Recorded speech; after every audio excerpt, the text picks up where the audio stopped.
Bonjour et merci infiniment de nous recevoir chez vous encore en ce jour. Rencontre, échange. Nouveau numéro, l'émission Entretien hebdomadaire, c'est ta santé qui fait le décryptage de l'actualité.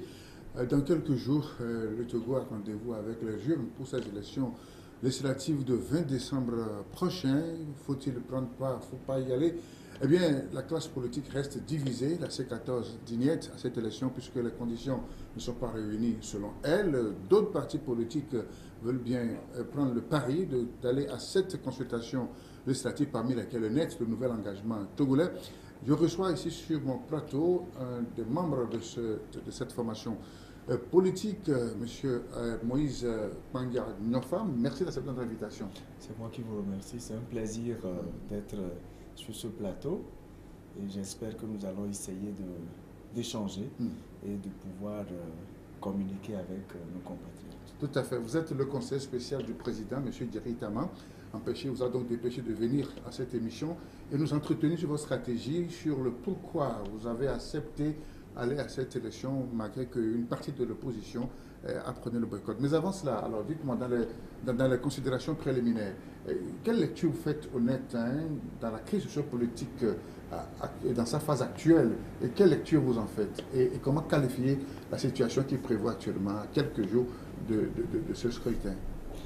Merci beaucoup. Non, moi je pense que la situation actuelle, sans être pire que des situations que nous avons vécues, comme en 90, comme en 2012, elle est quand même assez particulière parce qu'elle donne l'occasion de pouvoir évaluer un peu la capacité de l'opposition dans son ensemble à pouvoir négocier avec le pouvoir, avec une CEDEAO qu'on avait derrière, qui est revenue à la rescousse, parce que là on ne comprend plus rien, qui est venue à la rescousse. Nous n'avons jamais vu la CEDEAO aussi proche de nous, avec cette capacité-là de déplacer les leaders, en grand nombre d'ailleurs, vers des capitales voisines, pour discuter, voir dans quelle mesure on peut trouver une solution à nos problèmes. Donc, on se demande comment est-ce qu'on peut avoir déployé autant d'énergie pour que nous restions encore dans le statu quo. C'est ça.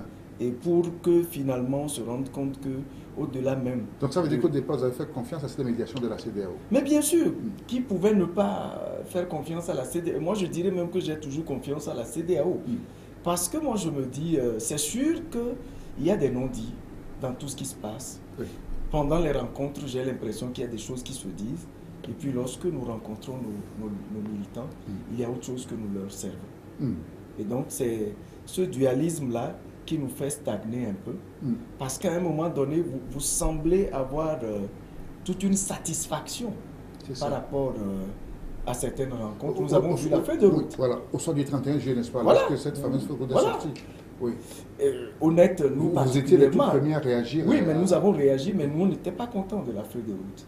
Nous n'étions pas totalement contents. Quels étaient vos points de satisfaction? Le premier point, c'est que nous avons remarqué que la feuille de route a consacré deux camps que nous savions assez difficiles à concilier. Il fallait effectivement un troisième camp en face du pouvoir. Oui. Alors ça c'est le premier, et cela a commencé d'ailleurs avec cet ostracisme-là qui a eu lieu dans la convocation du dialogue où on dit tel n'est pas éligible, tel est éligible, tel est mieux pour représenter le pays, etc. Vous l'avez senti mal, n'est-ce pas? Nous l'avons senti très très mal parce que nous avons retrouvé dans cette situation des gens qui aujourd'hui sont devenus ostracistes alors qu'eux-mêmes dans le passé, se sont retrouvés dans des conditions où on les a exclus et ils n'étaient pas du tout contents. Donc nous disons aujourd'hui, nous avons un parti qui est au pouvoir, unir, et qui essaie tant bien que mal de nous exclure. D'accord? Et nous avons également une opposition dans laquelle nous nous retrouvons, où à un moment donné, certains sont prêts à exclure les autres parce que bon, on se sent un peu mieux. Donc revenons un peu à la feuille de route. L'insatisfaction, comme je l'ai dit, c'est l'inclusivité qui a manqué à la chose. Au-delà, nous avons vu également que les réformes qui ont été énoncées dans la feuille de route sont un peu superficielles. Le net, depuis février 2018, lors d'une conférence de presse, sorti ces propositions de réforme et nous avons essayé de les partager.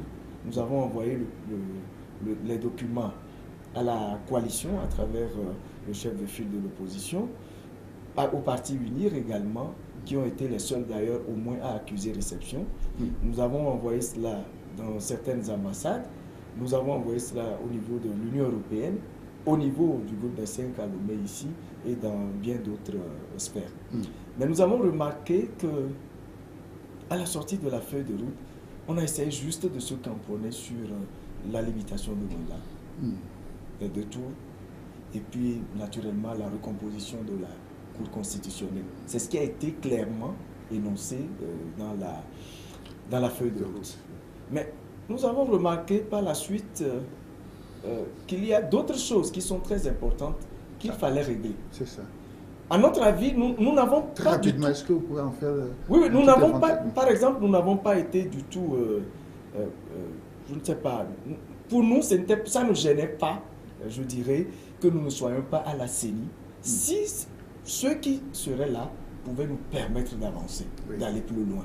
Voilà pourquoi vous aurez remarqué que dès que le problème de la CENI a été posé et que notre présence semblait être un blocage à l'arrivée donc de la coalition, même si nous nous sentons, nous aussi, partis politiques, en droit de siéger, nous avons dit non. Nous avons été les premiers, nous avons été les premiers à nous retirer, à annoncer quand même notre retrait dès qu'ils viendront, de sorte que nous puissions vraiment évoluer dans la situation. Au-delà, nous avons... Sans rancune, sans frustration?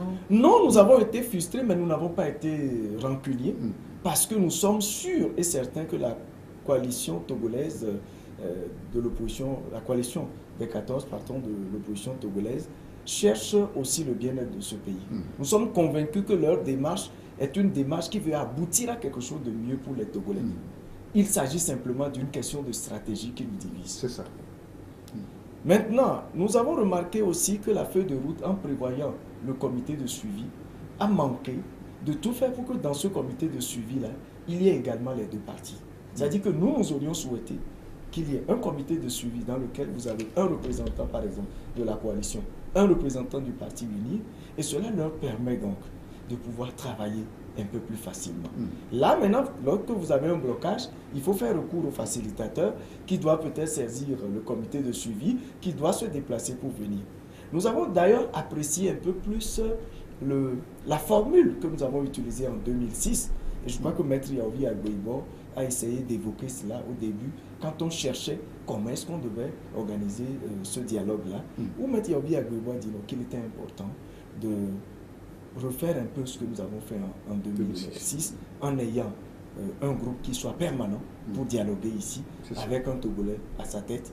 Ça nous permet vraiment, entre frères et sœurs, à tout moment de pouvoir discuter. Et puis lorsque nous avons un point qui est acquis, nous le mettons de côté. Quand on a un blocage, oui, mais tout au long, c'est que les 2 protagonistes n'ont jamais accepté de discuter directement. On leur a proposé, tous, n'est-ce pas, n'ont jamais accepté cette option-là. Donc vous voyez un peu combien de fois ces 2 camps sont extrémistes. C'est ce que nous sommes en train de dire. C'est-à-dire que si les Togolais ne peuvent pas discuter entre eux, on ne peut pas avancer. On ne peut pas avancer si à chaque fois qu'on doit pouvoir discuter... Oui, mais la crise de confiance, la méfiance, c'est des 2 côtés. Oh, mais vous savez, la crise de confiance a toujours existé, mais quand il faut que ces 2 camps s'entendent, notamment pour changer par exemple leurs avantages au Parlement, c'est très facile. On s'entend très bien là-dessus. On s'entend très bien là-dessus. Je vous dis... Remarquez par exemple que si nous devons revenir à la Constitution de 92, ça veut dire que le mandat des députés est échu et qu'ils devraient partir. Donc ça veut dire qu'aujourd'hui, tous ces députés qui sont à l'Assemblée nationale... Oui, cette disposition, on la doit grâce à la réforme de 2002, ou au toilettage si on veut. Donc faut-il applaudir aujourd'hui ce toilettage de 2002? C'est ça. Parce que cela nous garantit au moins de voir nos grands frères être toujours au Parlement aujourd'hui. Voilà un peu, ça veut dire qu'au-delà de tout ce qu'on peut reprocher à l'amendement de 2002, il y a quand même de bonnes choses qu'on peut en tirer. Et vous verrez que l'ESPER, peut-être que nous y reviendrons, en proposant son test, supprime plutôt cette possibilité-là au président de la République de rester jusqu'à ce que le nouveau président n'arrive. Et nous pensons que c'est un peu dangereux, parce que nous pouvons nous retrouver aussi dans une situation comme celle que nous vivons actuellement, et il aurait fallu, au lieu d'aller dans une élection par exemple, si on prend du retard pour des raisons, ça peut être même des raisons sécuritaires. Vous savez, nous sommes dans une sous-région qui est assez difficile, agité maintenant avec les menaces djihadistes et tout. Donc, il est inconcevable que dans la Constitution, on ne puisse pas donner ce temps-là. Par contre, nous sommes d'accord qu'on ne doit pas offrir cette opportunité au président pour que nous puissions rééditer le cas Gbagbo ou bien faire ce que nous voyons aujourd'hui au niveau du Congo RDC. Voilà. Oui, alors, vous parlez de cette feuille de route avec les manquements que vous avez relevés, mais seulement cette feuille de route n'est pas allée jusqu'à son application. Hein. Il y a plein de choses que la C14 reproche justement à la faisabilité de la feuille de route et qui empêche d'ailleurs les deux projets de se rencontrer. À qui imputer la stabilité si la feuille de route n'est pas allée jusqu'à ce temps? Parce que les réformes ne sont toujours pas faites. Oui, absolument. Alors la grande responsabilité, c'est naturellement au pouvoir. Et moi, je dis principalement au président de la République. Parce que je ne cesserai de le dire. Les événements que nous avons vécus en 2014 et en 2015 devraient nous instruire. Et particulièrement le premier des Togolais, qui devait se dire qu'il était temps qu'il prenne lui-même la mesure de la chose. Nous avons vécu une période assez difficile en 2014 où même on avait au sein de la coalition, ceux qui sont aujourd'hui à la coalition, des gens qui disaient qu'ils étaient même prêts à accepter que le mandat qui finissait en 2015 soit considéré comme le premier et que le deuxième mandat soit celui qui commence en 2015. Ça avait divisé les esprits aussi. Hein? Effectivement. Tout le monde n'était pas d'accord. Effectivement. Mais est-ce que vous remarquez de l'opposition. C'est ce que je dis. Alors que cette proposition, c'était une erreur très grave. Cette proposition de M. Yovi Agboibo, qui a été appuyée par André Afan, qui a été appuyée par M. Degli, même par Agbeo Mekodjo, et même dans une certaine mesure par le président Gueritama, aurait pu être considéré qu'aujourd'hui, nous serons tranquillement en train d'aller vers 2020. On me dira peut-être que le président actuel n'aurait pas accepté que le mandat de 2010 à 2015 lui soit compté comme le premier. Mais même dans ce cas, ça veut dire que nous saurions qu'actuellement là, nous avons une limitation de mandat, nous avons les deux tours, nous avons la formule en aucun cas, mais nous avons une assurance qu'en 2025, M. Faure Gnassingbé devra quitter le pouvoir. Au moins, on l'aurait eu. Et nous aurions eu cette assurance-là qu'avec une élection à deux tours et avec autant d'échecs dans les projets sociaux de ce pays, eh bien, on pouvait faire une belle campagne pour qu'au premier tour, on puisse dégager un bon candidat. Même s'il le faut, au lieu d'aller toujours vers un opposant historique, on pouvait choisir un Adama Barrow togolais qui pouvait véritablement en 2012 faire changer quelque chose. Donc vous pensez que c'est le qui doit faire le déclic, n'est-ce pas? Il revient au chef de l'État d'impulser. Comment alors? Et moi, je n'ai pas compris que vous avez... C'est un parti qu'il porte, hein, qui le supporte. C'est vrai qu'il supporte un parti. C'est plus l'individu, hein, Faure Gnassingbé. Je suis d'accord, sauf que vous remarquerez que le clivage actuel, lié donc à l'acceptation des textes que nous avons, que ce soit le texte du pouvoir ou le texte de l'expert que la coalition a accepté en intégralité, vous verrez que le problème se pose au niveau de la candidature ou non du président de la République. Ça veut dire que sa personne, qu'on le veuille ou pas, est en jeu. Mais si c'est un texte impersonnel. Le texte, comment peut-il peser sur le texte, vu notre situation actuelle, ne peut pas se dire aussi impersonnel que cela. Le texte ne peut plus le dire. Maintenant, il lui revient de voir dans quelle mesure ce texte-là peut être adopté, avec peut-être une disposition transitoire. Et moi, je peux vous dire que le premier test de la fuite des travaux de l'expert qui est sorti, mais a été applaudi. Vous vous souvenez, sur les réseaux sociaux, les gens se sont dit, bon, d'accord, on ne veut pas la disposition transitoire, mais bon, si on l'a, au moins on est sûr qu'en prenant en compte ce mandat en cours comme premier mandat, c'est qu'au moins il ne lui reste qu'un deuxième mandat qui doit finir en 2025. Et là encore, c'est qu'en 2020, on a l'assurance de pouvoir aller à une élection à deux tours, avec une cour constitutionnelle recomposée, avec une CENI recomposée, et cela donnait plus de garantie d'avoir un peu plus d'équité dans le processus électoral. Oui, mais la recomposition de la CENI n'a pas non plus aussi réglé le problème, puisque... D'abord, la feuille de route n'a pas prévu la recomposition de la CENI. C'est vrai? Oui, la feuille de route a simplement permis qu'on puisse renforcer la CENI. Nous pouvons reprendre la lecture. De façon inclusive? Oui, de façon inclusive. Et quand on parle de façon inclusive, ça veut dire quoi? Ça veut dire qu'en réalité, toutes les tendances possibles doivent se retrouver. Là, la recomposition que nous avons... Je crois, M. Nefar, la feuille de route a été claire, hein, que c'est la C14 qui a été reconnue par la médiation. La feuille de route a parlé de l'opposition, c'est vrai. Mais vous savez... Mais une opposition incarnée par la C14? Incarnée par la C14, je dirais oui, tout à fait, vu les événements que nous avons aujourd'hui.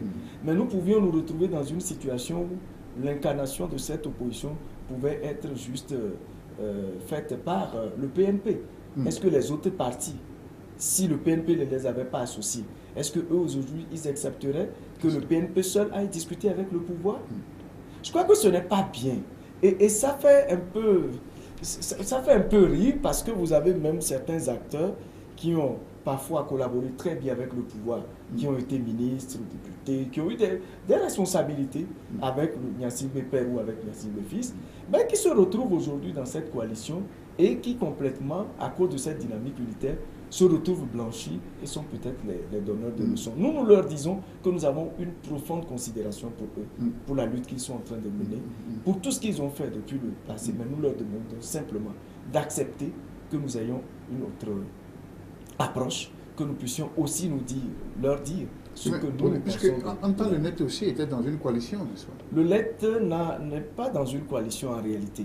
Nous avons essayé de voir dans quelle mesure nous pouvions nous rapprocher de certains partis politiques qui épousent l'idée d'avoir une position assez centriste. Centriste non pas dans le sens de rester au milieu entre les deux camps extrêmes, mais centriste dans le sens d'avoir la possibilité de faire des propositions qui puissent à un moment donné apaiser les deux camps, pouvoir les relier. Vous avez vu le mouvement centriste, ça tient toujours? Oui, sauf que comme nous l'avons dit, nous n'en faisons pas véritablement une entité. Non. La preuve, nous nous présentons aux élections individuellement, sans que nous ne soyons en coalition. Nous allons nous retrouver par exemple à Lomé avec une liste du PDP, avec une liste de la CPP, etc. Et nous aurons véritablement à battre campagne, chacun de son côté, pour gagner les sièges. Nous n'avons rien à voir à ménager X ou Y parce que nous sommes d'un certain courant politique, non, du tout. Par contre, ce que je voudrais dire, c'est que quand vous prenez les propositions que nous avons faites en février 2018, et vous verrez que nous avons beaucoup apporté. Et nous sommes heureux aujourd'hui de savoir que certaines de nos propositions sont prises en compte par le test même de l'expert. Vous savez, nous avons été le premier, le seul d'ailleurs parti politique à demander que soit consacré dans notre test fondamental la limitation de mandat. Son inviolation, nous l'avions consacré au même titre que la laïcité et le caractère républicain de notre pays. Et nous avons vu, par surprise, que l'expert également a pris cela en compte. Nous avons parlé également de la recomposition de la Cour constitutionnelle, même si nous portons une certaine réserve à la composition actuelle qui a été proposée et par le gouvernement et par l'expert et acceptée donc par la coalition. Nous pensons qu'on peut aller un peu plus loin. Et nous l'avons exprimé. En faisant quoi par exemple? Nous pensons qu'il faut essayer de tenir compte de la Constitution elle-même de manière générale. Parce que l'amendement des 3 articles s'est fait comme si on n'avait pas des implications sur d'autres articles. Nous avons le Sénat, par exemple, qui n'a pas encore été aboli. En tout cas, dans notre Constitution, le Sénat existe toujours. Donc, on ne peut pas aujourd'hui faire une Cour constitutionnelle dans sa composition et ne pas tenir compte du fait que le Sénat existe et que le Sénat peut également désigner un membre, par exemple. C'est ça. Oui, mais puisqu'il n'existe pas encore. Oui, quand le Sénat n'existe pas, les tests même ont prévu, et c'est l'Assemblée nationale, c'est-à-dire la chambre que nous avons aujourd'hui, qui prend, donc la chambre basse, qui prend donc les prérogatives de ce Sénat-là. Et nous avons proposé que depuis là, nous avons un Sénat qui est là, enfin écrit, il faut quand même qu'on y aille à ce Sénat-là, et que cela nous permette, d'ailleurs nous avons dit que ça peut être même une certaine porte de sortie pour qu'avec les difficultés à l'Assemblée nationale, on puisse mettre quand même les aînés de part et d'autre au niveau du Sénat. Et donc de telle sorte que dans des enjeux aussi importants que ce que nous vivons aujourd'hui, que ces sénateurs-là, ces aînés-là, puissent s'approprier ce qu'il faut des propositions que nous avons aujourd'hui et nous permettre d'évoluer mieux que cela. Voilà un peu comment nous avons abordé la chose. Malheureusement, nous avons senti, par exemple, vous avez l'article 100 qui est proposé aujourd'hui et qui ne tient pas fondamentalement compte de l'article 101. Vous avez l'article C-K9 lui-même, qui, je ne sais pas, peut-être que nous devons avoir recours un peu à l'exposé des motifs aussi, pour voir à peu près comment est-ce que cela est présenté. Parce que vous savez, quand un article vient pour amender un test, ce n'est pas seulement la lecture de l'article qui règle le problème. C'est ça. Vous devez avoir un peu quel est l'élément déterminant qui a poussé à adopter cette, je dirais, cette formule-là ou cette formulation. Il faut qu'on arrive à voir un peu si dans l'exposé des motifs, on n'a pas expliqué un peu pourquoi on a proposé et quelle est l'interprétation que nous devons donner à cet article-là. Au-delà, il faut remarquer que la Cour constitutionnelle est quand même la plus habilitée à interpréter. D'où, moi je dis, laissons tomber la candidature de Front Nassimi. Le net reste déterminé, ferme, que nous devons garder en aucun cas, nul ne peut faire plus de deux mandats. Nous avons demandé que cela soit gardé. Mais, comme la candidature du président de la République actuelle est le point de blocage, que cette candidature-là soit discutée avec les facilitateurs et qu'on trouve une solution ici et maintenant. Ou bien qu'on se dise, d'accord, nous acceptons tous d'adopter les tests, mais nous signons un protocole d'accord qui dit qu'en 2020, nous allons laisser la Cour constitutionnelle décider de qui peut être candidat ou non. Ça peut être fait aussi, hein. Pourquoi pas. Voilà, et sauf que jusqu'à l'heure où nous parlons, nous sommes en train de faire cette émission, eh bien, on n'a pas encore cette révision constitutionnelle. Oui, c'est ce qui est dommage parce avec que normalement le délai c'est le 30. 2-3 fois déjà. Hein, oui. Le délai c'est le 30 et normalement nous avons été tous surpris que nous n'ayons pas adopté ces tests-là, même si leur adoption n'a pas un impact direct sur le processus électoral qui est en cours. Ça n'a pas vraiment un incident direct, parce que l'enjeu c'est plus 2020. Même si donc, comme je le disais, cela n'a pas un impact, il faut quand même que... Ça peut être un déclic, quoi. Ça peut être un déclic. Je vous assure que si les tests sont adoptés aujourd'hui, vous allez voir que le Togo va respirer.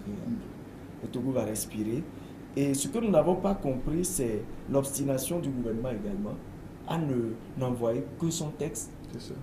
Et puis en même temps, sachant bien qu'ils ont eux-mêmes accepté que l'expert vienne nous proposer quelque chose. Pour nous, il aurait été utile qu'on amenât le test de l'expert à l'Assemblée nationale, quitte dans la commission des lois à amender ce test-là. Ou bien, au pire des cas, qu'on reprenne le test de l'expert. On n'aurait pas dû sortir un premier test du gouvernement. On prend le test de l'expert, on essaie de voir, parce que c'est une proposition que l'expert nous a apportée. On voit la proposition, on essaye d'amender, de sorte à avoir quelque chose qui respecte l'adhésion profonde de ces populations-là, qui marche tout le temps pour dire nous voulons vraiment que ça change, mais en même temps qui garantissent un État et une certaine stabilité. Parce qu'il ne faut pas oublier aussi que le risque c'était, parce que supposons que ce soir même, le gouvernement demande au Parlement de se réunir en urgence et dit nous avons voté la proposition intégrale de l'expert. S'il n'y a pas possibilité pour que nous qui sommes dans le processus aujourd'hui, nous ayons une minorité pour bloquer tout au moins l'Assemblée nationale, vous verrez que dans quelques mois, le test que nous aurons adopté, qui est celui de l'expert, que nous aurons acclamé, peut être révisé encore. C'est ça. Parce que lui aurait eu les 4 cinquièmes et pourrait donc l'amender. Aujourd'hui, donc, nous voulons dire aux Togolais que nous nous engageons. Nous faisons d'ailleurs le sacrifice de nous battre pour que, ensemble avec les autres forces politiques de l'opposition qui sont engagées dans le processus, nous puissions avoir au moins 31 députés. Cette minorité-là, si nous l'avons, parce que nous savons qu'il nous sera difficile avec tout ce qu'il y a comme problème au niveau du processus électoral, qui, je vous le dis en même temps, nous savons que le processus n'est pas des meilleurs pour avoir une certaine équité. Nous le savons. Le processus n'est pas mieux que celui de 2015. Celui de 2015 n'est pas pire que celui de 2018. C'est toujours la même chose comme en 2013. Mais nous pensons que si nous nous battons bien, et vous verrez d'ailleurs qu'à chaque fois que l'opposition a pu taire un peu ses égos, nous avons gagné un peu plus de sièges. Parce que les élections législatives n'ont pas les mêmes enjeux appelle les élections présidentielles. Oui. Si nous avons aujourd'hui 31 députés dans toute l'opposition qui va aux élections, vous verrez que UNI n'aura donc pas plus les 2 tiers pour dire par exemple qu'ils vont introduire un test de réforme et dire oui, le test est voté aux 2 tiers et donc on doit aller au référendum. Au 3/5e, je crois, ou au 2 tiers, je ne sais plus. Mais ils n'auront pas non plus les 4/5e pour dire qu'à l'Assemblée, en même temps, ils peuvent faire les réformes. Voilà un peu les 2 points aussi essentiels pour nous. Avoir cette minorité qui nous permet de bloquer toute révision constitutionnelle des acquis que nous espérons avoir à partir de ce dialogue, mais en même temps, avoir la possibilité aussi d'empêcher que nous ayons aussi la possibilité d'avoir un amendement qui échoue au Parlement et qu'on renvoie en tant que test référendaire. Rencontre les gens nouveau numéro, M. Moïse Niofam, conseiller spécial du président du NET.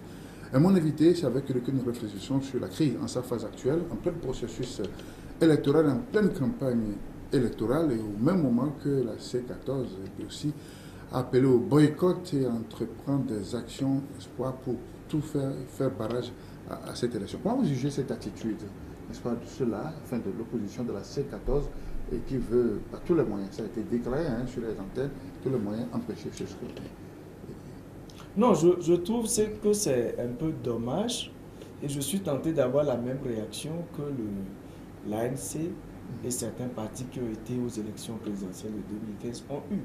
Lorsque le PNP, certains étaient dans la rue pour demander effectivement le boycott, pour dire qu'ils allaient empêcher par tous les moyens l'élection présidentielle de 2015. Donc je suis dans la posture de M. Jean-Pierre Fabre pour dire que vous avez choisi de ne pas aller à l'élection. Non, pas vraiment, mais je trouve qu'il a eu raison en 2015 en disant eux, ils ont pris le risque d'y aller en sachant très bien que tout n'était pas clair. Parfait. Mais ils savaient aussi qu'il était important qu'ils aillent à cette élection-là parce que ce n'est pas bien de boycotter les élections. Et ça permet aussi vous savez, les périodes électorales sont les seules périodes où le pouvoir public nous permet d'avoir un contact véritable avec les populations. C'est ça. Même si c'est en 2 semaines, mais c'est le seul moment où le pouvoir vous accompagne lui-même avec les forces de sécurité, aujourd'hui avec un peu de financement, pour aller sur le terrain. Vous voyez un peu, ça veut dire que connaître la misère et pouvoir discuter avec les populations de leur misère, c'est aussi cette occasion-là. Donc pour nous, nous sommes dans la même logique que le CAP 2015 en 2015, qui disait non, il ne peut pas être acceptable qu'un parti comme le CAR, un parti comme le PNP, un parti comme le MRC de M. Abbas Kaboua, avec la société civile et autres, le Front Tchoboué, que nous avons pu voir à l'œuvre pour empêcher les élections de 2015 pendant que nous y allions tous, eh bien nous avons déploré cela en 2015. Ce n'est pas en 2018 que nous n'allons pas déplorer que certains puissent trouver que parce qu'ils ne vont pas à une élection, les autres ne doivent pas y aller. Pour nous, ce n'est pas le cas. Par contre, nous pensons qu'il est légitime pour la coalition, par exemple, de faire une certaine campagne qui ne soit pas celle de sortir dans la rue, c'est-à-dire que de ne pas faire des mouvements qui tomberaient peut-être sous le coup de l'article 129 du Code électoral. Mais nous pensons qu'aujourd'hui, des émissions radio, au cours desquelles ils demandent par exemple aux populations de ne pas aller voter, etc., nous trouverons légitime cette posture-là. D'accord? Par rapport aux manifestations, etc. Parce que les manifestations, vous savez, ça a trop endeuillé notre pays. Aujourd'hui, nous avons encore des frères et sœurs qui sont en prison à ce moment. Il y a un particulièrement avec qui moi j'avais de très bonnes relations. On échangeait beaucoup. On n'était pas d'accord sur la même situation. C'est mon frère Joseph Ezard. Et j'espère qu'il va mieux depuis la prison. Et vraiment, j'envoie toute ma salutation à sa famille, que j'aurai peut-être l'occasion de connaître un jour. Mais je me dis, vraiment, il faut que des gens comme ça sortent des géants. Et si eux, ils sont déjà là, que nous sommes en train de lutter pour qu'ils sortent, nous aussi, nous faisons le plaidoyer au niveau du net. D'autres aussi le font, etc. Si nous devons créer des situations pour que d'autres aillent encore les rejoindre, ce ne serait pas bien. Ce ne serait pas bien du tout. Vous avez vu un peu le Parti socialiste hier en France. Le Parti socialiste, tout en étant opposé à beaucoup de choses que Macron fait, le parti a dit non, quand même, pour les violences, qui ont endeuillé le pays, on a blessé des gens. Hier, par exemple, on a arrêté près de 700 élèves en France. Ce n'est pas bien. On a blessé des jeunes parce que ces derniers demandaient simplement que l'on ne réforme pas le bac comme on veut le faire aujourd'hui. Les gilets jaunes, ils réclament quoi? C'est le bien-être comme nous aussi nous le réclamons aujourd'hui dans notre pays. Nous voulons donc demander par là en même temps à tous ceux qui gèrent la sécurité publique de faire preuve de beaucoup de retenue et de sagesse pour que notre pays ne bascule pas. Mais en même temps, nous demandons également à ceux qui se laissent entraîner par les militants les plus radicaux de leur faire comprendre qu'ils comprennent leur difficulté à accepter que les choses continuent encore comme ça. Mais c'est le seul moyen qu'ils comprennent leur impatience. Pour se faire entendre. Non, nous parlons de battre le pavé, mais nous parlons de battre le pavé de telle sorte que nous puissions garantir vraiment la paix sociale. La coalition l'a démontré à plusieurs endroits et à plusieurs reprises qu'elle pouvait organiser des marches, elle pouvait organiser des activités très pacifiques. Nous voulons simplement les exhorter à continuer dans ce sens-là. Mais nous disons, en période électorale, puisque nous avons un texte qui dit qu'il faut vraiment surseoir à ces activités-là, et puisque nous et d'autres personnes également n'ont pas fait les mêmes choses que certains veulent faire aujourd'hui, en 2015, pour permettre à tous ces leaders-là, il y a au moins 3 leaders aujourd'hui dans la coalition qui étaient aux élections en 2015, dans des conditions qui n'étaient pas meilleures, et qui prennent aujourd'hui le boycott. Et en ce moment, quand les autres prenaient le boycott dans la rue, eux aussi ils étaient contre, comprendre le boycott. Vous voyez un peu notre pays, c'est-à-dire que vous êtes dans une situation où si ce n'est pas à mon avantage, c'est que c'est mauvais. Quand c'est à mon avantage, c'est que c'est bon, les autres sont obligés de saluer. C'est ça. Alors, qu'est-ce que vous attendez finalement de ces élections dans ces conditions que vous dites qui ne sont pas meilleures? Qu'attendez-vous concrètement de cette élection de ces élections, c'est-à-dire qui sont faites, disons, à la hâte, parce qu'évidemment, lorsque l'accord sortait, la feuille de route le 31 juillet, tout le monde avait tiqué le 20 décembre. Est-ce que c'est possible qu'on puisse faire toutes ces réformes-là pour aller à des élections apaisées et transparentes? Effectivement, vu les tâches qu'il faut préparer et surtout les difficultés que nous avons toujours eues dans notre processus électoral, il est évident que nous sommes dans une certaine précipitation. Mais je voudrais rappeler que la feuille de route ne nous a pas été ramenée par, je ne sais pas, des extraterrestres. Ce sont nos frères de Gouvernement qui se sont assis, qui ont discuté avec en leur milieu les facilitateurs et qui ont retenu cette date-là. Je rappelle également que... Ce n'était pas une date butoir, on a dit que c'était juste indicatif, à titre indicatif. Vous l'avez lu dans le communiqué? Et les explications. Justement, ça n'a été... après, Justement. Et les mêmes qui ont donné les explications aujourd'hui sont là. Nous disons ils ne disent rien. Nous disons honnête simplement que nous nous engageons dans ce processus parce que le processus, pour le moment, n'a pas été dénoncé par la CEDEAO. Nous sommes dans le respect de la feuille de route de la date qui a été indiquée. Maintenant, si la CEDEAO trouve que les conditions ne sont pas réunies, et je voudrais rappeler que nous avons eu plein d'élections dans la sous-région, dans ces temps-ci, dont les conditions n'étaient pas les meilleures que ce que nous avons aujourd'hui. Ne nous y trompons pas. Vous avez vu un peu les élections en Côte d'Ivoire. Vous avez vu un peu que le FPI n'était pas candidat, mais on a pu tenir plusieurs élections avec des taux de participation assez faibles. Nous ne souhaitons pas cela pour notre pays, mais ce que nous voulons dire, c'est que les institutions doivent changer. Il faut qu'on évolue. Il faut qu'on essaie de changer ensemble, mais aujourd'hui en même temps, pour préparer un peu 2020. Et pour nous, il est fondamental qu'il y ait déjà en ce moment un renouvellement de la classe politique. Vous savez, je me sens un peu gêné de voir que j'étais tout petit, mon père, donc militant de l'UTD, que je suivais, j'ai pu voir des leaders, à la télé je les acclamais d'ailleurs, et je me suis rendu compte que je m'engage en politique près de 30 ans après, et je retrouve ces mêmes leaders. Pour moi c'est un peu frustrant. Ça veut dire que c'est un renouvellement de la classe politique? Bien sûr. Non pas parce qu'ils ont échoué totalement. Non, ils ont fait un travail énorme que nous respectons, que nous reconnaissons d'ailleurs à la justice. Mais nous disons qu'ils doivent être derrière pour nous pousser. Voilà un peu notre vision.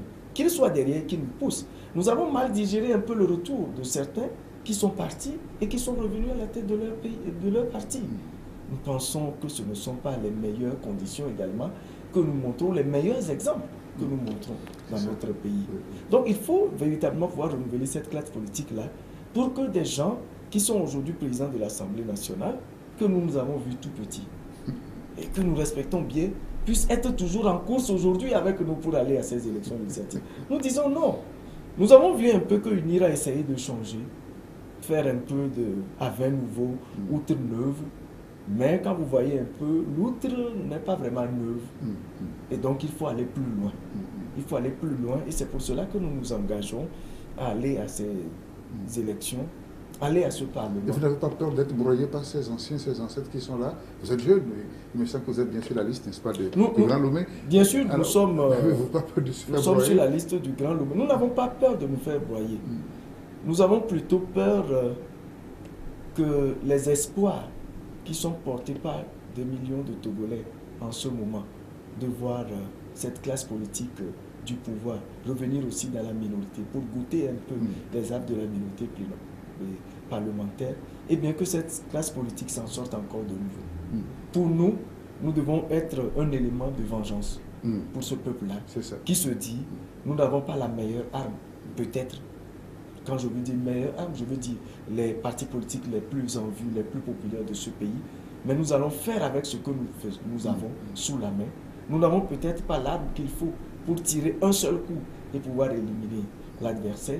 Nous allons utiliser quand même ce que nous avons sous la main pour commencer déjà par l'affaiblir, de telle sorte qu'en 2020, nous puissions l'achever. C'est cela. Alors peut-être une question un peu personnelle. Qu'est-ce qui vous a finalement fait décider à vous engager politiquement? Politiquement, je dirais que moi j'étais toujours engagé. J'ai vu mon père dormir loin de la maison à cause de la politique. Quand le processus démocratique a commencé, je vous l'ai dit tout à l'heure qu'il était membre de l'UTDP à son âme. Il était, je crois, même du bureau au niveau de la préfecture de Vaud. Et c'est quelqu'un qui, tout en étant, vous savez, en ce moment, être une femme dans l'opposition, c'est toute une curiosité. Hein? Et je crois que je vis la même chose aujourd'hui. Certains disent d'ailleurs qu'il travaille dans une institution publique et comment se fait-il qu'il est opposant, etc., etc. Je leur réponds tout simplement, comme mon père l'avait dit également, c'est le bien-être que nous cherchons pour nous tous, autant pour les gens du pouvoir que pour nous autres de la minorité, de la majorité, pardon, des Togolais. Et nous nous sommes décidés parce que nous avons d'abord fait l'expérience un peu en 90, en suivant un peu les mouvements et en voyant d'autres jeunes comme les gens qui s'y étaient, etc., qui étaient très dynamiques en ce moment. Après, nous avons été beaucoup touchés quand nous sommes rentrés à l'université dans les années 2003, où les mouvements ne nous ont même pas permis de continuer notre cursus à l'université directement. Et nous avons vu un peu toute la difficulté qu'il y avait lorsque nous devions, en tant que Togolais, réclamer un peu le bien-être. Nous avons vécu toutes ces époques-là et cela nous a forgé un peu pour nous dire à un moment donné, il va falloir ne plus rester simplement sur WhatsApp pour écrire, ne plus rester sur Facebook, ne plus être seulement dans le quartier pour faire quelques discussions, mais s'engager véritablement et pouvoir faire son chemin petit à petit pour devenir un meilleur leader demain. Nous avons également vécu avec douleur les soubresauts de 2005. Nous avons fait la rue. Nous avons fait la rue parce que, je ne vous le cache pas, nous étions grands sympathisants du parti UFC en ce moment. Nous avons fait la rue également parce que nous dénoncions beaucoup de choses qui n'ont pas totalement disparu aujourd'hui. Voilà pourquoi nous pensons... Et finalement, vous avez trouvé la bonne place au net. Nous avons trouvé, nous ne dirons pas que nous avons trouvé la bonne place au net, mais nous avons senti que le net était un parti qui était un peu plus ouvert aux jeux, qui nous laissait la possibilité de pouvoir mieux nous exprimer, de pouvoir mieux nous positionner. Vous savez, vous êtes un aîné et vous savez que dans les partis politiques, il est difficile pour la jeunesse de pouvoir émerger.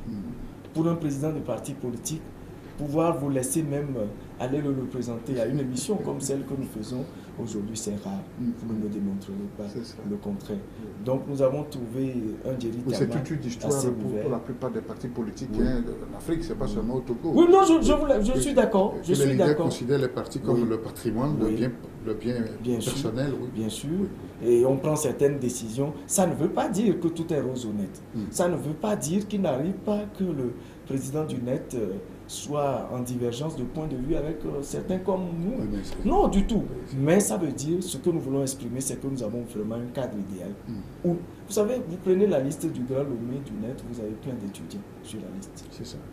Le plus, je dirais, le plus âgé, le doyen parmi nous, qui est notre papa, que nous aimons beaucoup, mais il est le dernier sur la liste.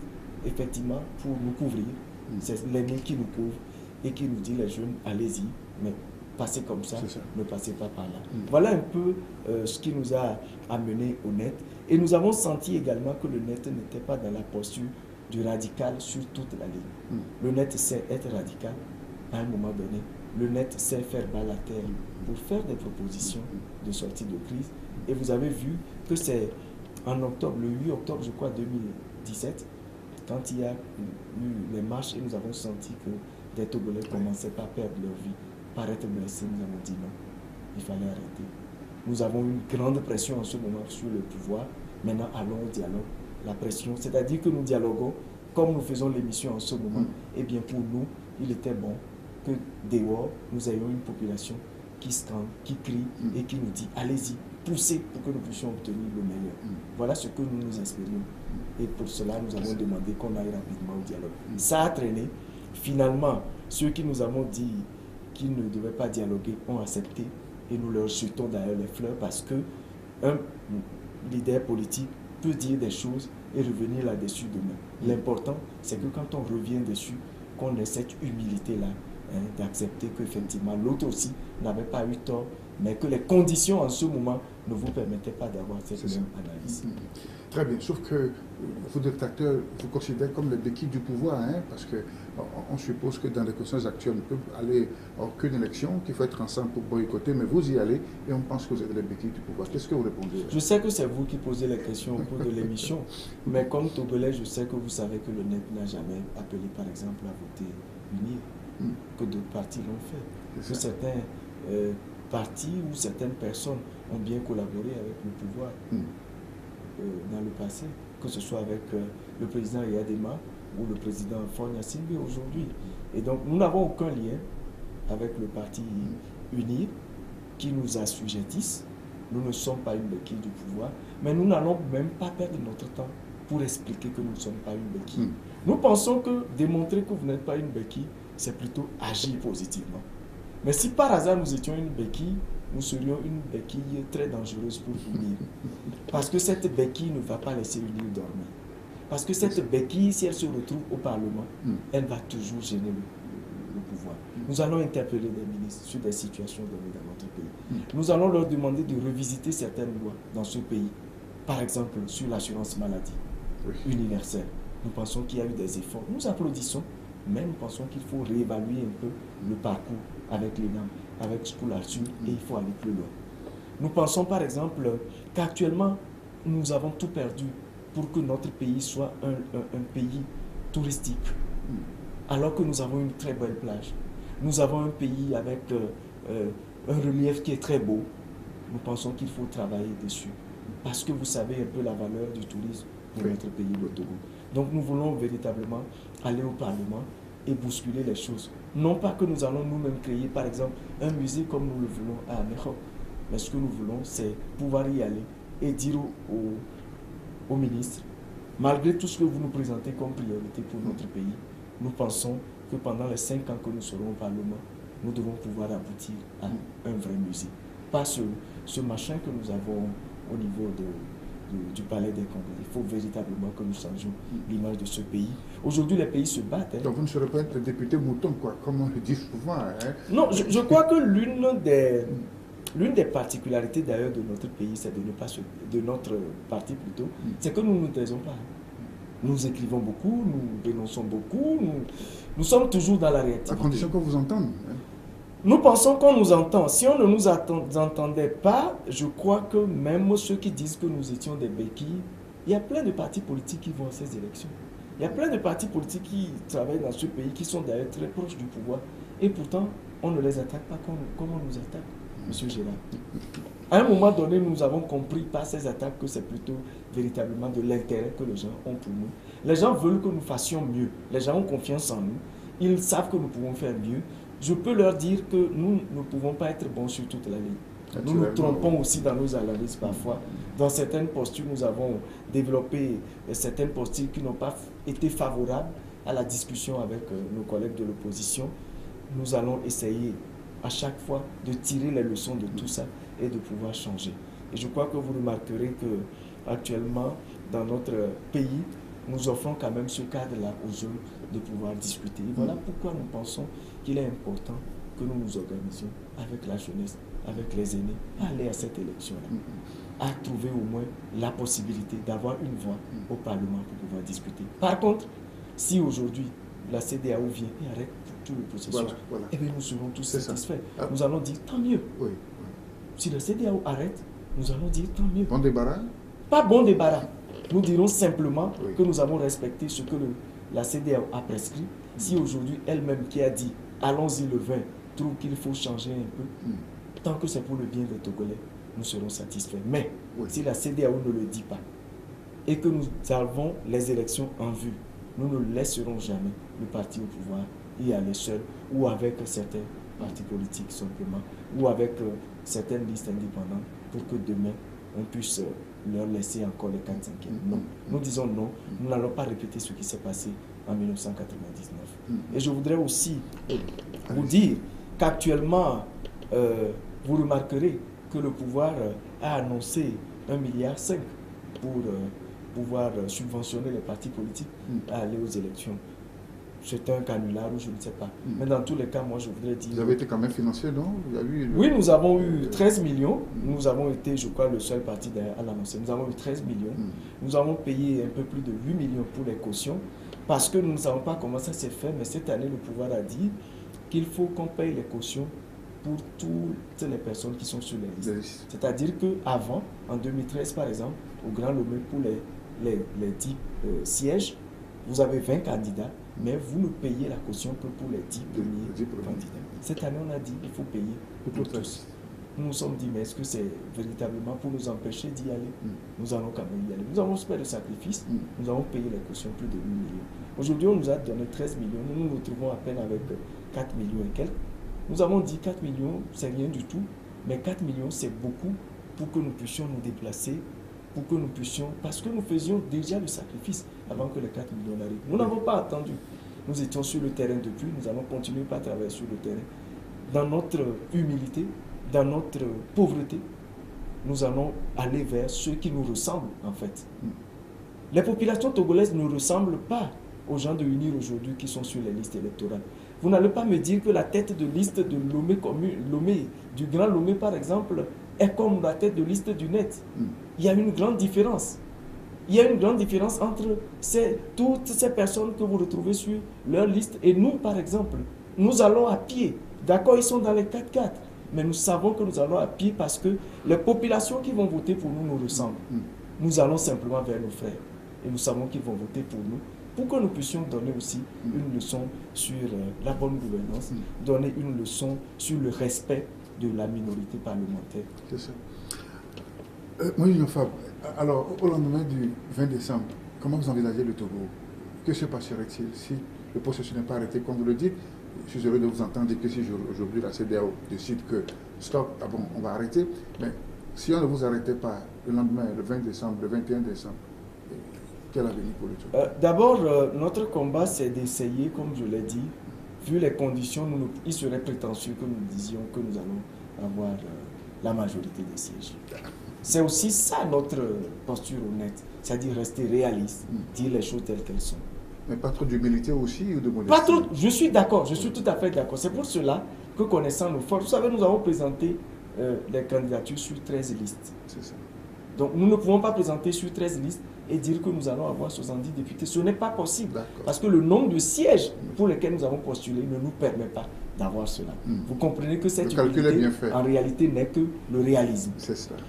L'autre chose, vous nous demandez qu'est-ce qu'on peut attendre après le 20 ? Oui. Après le 20, ce que j'attends, c'est que les Togolais donnent une très bonne leçon au parti au pouvoir pour dire, vous avez pensé que vous avez devant vous des adversaires qui ne sont pas aussi costauds que le grand parti ANC ou le parti PNP par exemple.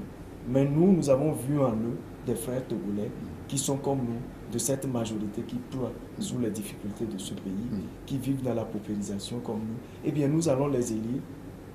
Nous allons leur permettre d'avoir une minorité confortable. Cette minorité, c'est 31 députés au moins. C'est ça. Avec un autre enjeu, le taux de participation. Hein? Avec un autre enjeu, le taux de participation, même si... Parce que tout le processus de recensement électoral, hein, on a vu que... Je suis d'accord, sauf que nous n'avons pas des normes par rapport au taux de participation. Nous aurions eu des normes par rapport au taux de participation, ma foi, qu'il y a des élections qui seraient annulées dans bien des pays qui nous entourent en ce moment. Et je vous fais remarquer que le Togo est un des pays, malgré toutes les difficultés que nous avons, un des pays dans lesquels les gens votent un peu plus. Donc nous disons, ceux qui iront voter, et nous demandons d'ailleurs à tout le monde d'aller voter, n'ont qu'à savoir faire le choix qu'il faut. Le choix non pas du parfait, mais le choix du moindre mal. Et le choix du moindre mal. On ne va pas faire de campagne ici.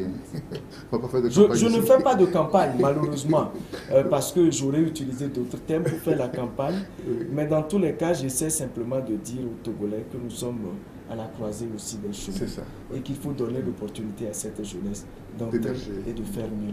Nous avons une certaine fougue, nous avons une certaine disponibilité pour servir notre pays. Nous espérons que nous avons la chance de le servir mieux que nous le faisons actuellement. Oui, à chacun de passer pour sa chapelle. Un dernier mot, que dire en fin d'émission? Le dernier mot, c'est dire bon courage à nos frères et sœurs qui maintiennent la pression populaire. Nous leur disons bon courage. C'est ça. Et nous les soutenons, même si... À la C14, à la C14, même si nous ne marchons pas avec eux, nous pensons qu'ils doivent maintenir la pression pour que nous puissions obtenir les réformes. Seulement, nous disons que cette pression doit se faire dans le respect de la loi pour éviter que nous ayons des blessés. Nous voulons enfin faire une interpellation vive à ceux qui nous dirigent dans ce pays et particulièrement au ministre chargé de la sécurité et celui de l'administration territoriale, de faire beaucoup plus d'efforts qu'ils ne font actuellement. Parce que vous auriez remarqué quand même qu'en cette année 2018, la tension a un peu plus baissé lors des manifestations par rapport à 2017 qui était vraiment plus chaud, où nous avons eu plus de blessés, etc. Nous voulons les féliciter pour ces efforts-là. Et nous leur disons que nous allons leur jeter plus de fleurs s'ils vont encore plus loin. Nous voulons leur dire que même si demain, la France va déployer 89 000 policiers dans les rues, il n'est pas bien séant que nous puissions ressembler à la France. Il n'est pas bien séant qu'on arrête encore des gens au Togo pour rien du tout. Il n'est pas bien séant qu'on arrête des gens comme on a arrêté 700, par exemple hier en France. Il n'est pas bien séant que des Togolais meurent, que des Togolais soient blessés, surtout que nous n'avons pas les hôpitaux, les centres de santé qu'il faut pour nous soigner. Nous voulons leur dire de collaborer effectivement avec la C14, de leur expliquer ce que la loi dit et de trouver un compromis, de faire, parce que moi j'ai vécu la première marche de reprise à Sokodé la dernière fois, je crois que c'était le jeudi, on a une très belle manifestation, une forte manifestation, mais sans heure, rien du tout, il n'y a pas eu de blessés, il n'y a eu rien. Alors que nous tous, on disait, oui, ben, Sokodé était militarisé, ville assiégée, etc.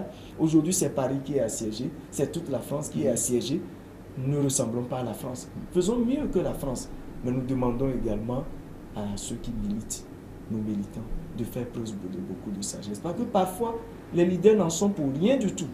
Vous avez des ailés, parfois on dit qu'il y a des infiltrés également, qu'on puisse mettre la main sur eux pour que nous n'allions pas au débordement. Ne provoquons pas les policiers. Ils sont dans des situations parfois pires que nous. Simplement, c'est qu'ils font leur travail. Essayons chacun de son côté de mettre la balle à terre pour que nous puissions vivre un climat apaisé.